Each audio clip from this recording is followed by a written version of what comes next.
രാവിലെ തന്നെ മട്ടനൊക്കെ എടുത്ത് പുറത്ത് വെച്ചിട്ടുണ്ട്. അത് കഴിഞ്ഞ് 2-3 സവാള എടുക്കുക. അല്ല 2-3 ഒരു 5 സവാളയൊക്കെ എടുക്കുക.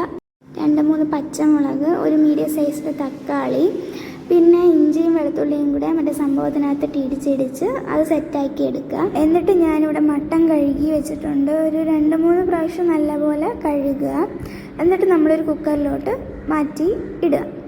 ഞാനിവിടെ 2 കിലോ ആണ് മട്ടൻ മേടിച്ചത്. പക്ഷേ എന്നിട്ട് 1 കിലോ മാറ്റി വെച്ചു, നമ്മൾ ഹോസ്റ്റലിൽ പോകുമ്പോൾ കൊണ്ടുപോകാൻ വേണ്ടിയിട്ട്.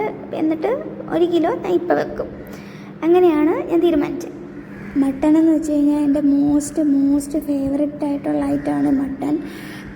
ഏതൊരു മീറ്റ് എടുത്താലും, ബീഫായിരുന്നാലും ചിക്കൻ ആയിരുന്നാലും മട്ടൺ വെച്ച് കമ്പയർ ചെയ്യുമ്പോൾ എനിക്ക് ഏറ്റവും ഇഷ്ടം മട്ടനാണ്. അതേപോലെ നമ്മുടെ ബോഡിക്ക് നല്ല തണുപ്പ് കിട്ടുന്ന ഒരു മീറ്റാണ്.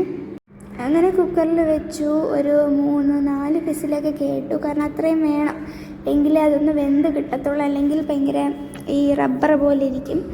അപ്പോൾ നല്ലപോലെ വെന്ത് നെക്സ്റ്റ് നമുക്ക് അതിന് വേണ്ടിയിട്ടുള്ള മസാല തയ്യാറാക്കാം.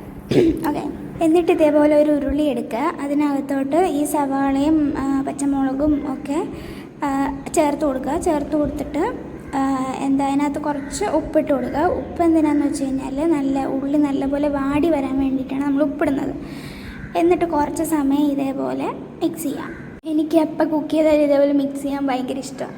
ഇപ്പം നമ്മളതിലേക്ക് നമുക്ക് നേരത്തെ തയ്യാറാക്കി വെച്ച ഇഞ്ചി വെളുത്തുള്ളി പേസ്റ്റ് ഉണ്ടല്ലോ, അത് ആഡ് ചെയ്ത് കൊടുക്കുക. അതാവുന്ന സമയത്ത് എനിക്ക് വരുന്ന കുറച്ച് മാനസിക സമ്മർദ്ദം, അതാണ് ഞാൻ ഈ കാണിക്കുന്നത്. ഇരിക്കുമ്പോഴാണ് അമ്മാമ്മ അവിടെ അപ്പുറത്തെ സ്റ്റൗവിൽ ഇതേപോലെ കപ്പ പുഴുങ്ങാൻ വെച്ചിട്ടുണ്ട്. പിന്നെ ഞാൻ കുറച്ച് നട്ട്സൊക്കെ തിന്ന്, പിന്നെ ഈ മുളക് പൊടി, മഞ്ഞൾപ്പൊടി, മല്ലിപ്പൊടി അങ്ങനത്തെ വക സംഭവങ്ങളൊക്കെ അമ്മമ്മ മിക്സ് ചെയ്ത് വെച്ചിട്ടുണ്ട്.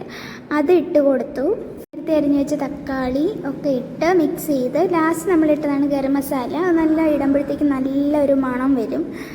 എന്നിട്ട് ഇതേപോലെ വെക്കുക. നമുക്ക് ആദ്യം തോന്നും വെളുവിളായിരിക്കുന്നു, വെള്ളം പോലെ ഇരിക്കുന്നു എന്നൊക്കെ.